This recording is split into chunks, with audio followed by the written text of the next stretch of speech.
Morning healthy juice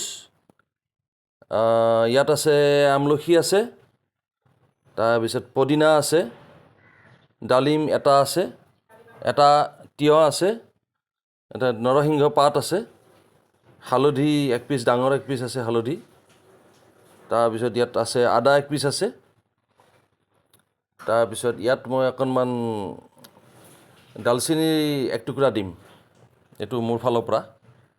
ইয়াতে পাৰিলে ইচ্ছা কৰিলে কোনোবাই গুড়ো দিব পাৰে অকণমান, তাৰপিছত লগত ইয়াতে কোনোবাই ইচ্ছা কৰিলে জালুক দুটামানো দিব পাৰে।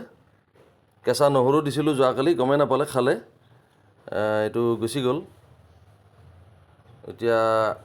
এতিয়া মই মিক্সিত মাৰি দিম। মিক্সিত মাৰি দিয়াৰ পিছত এতিয়া এইটো আজি ছানডে আমাৰ special recipe for detox body.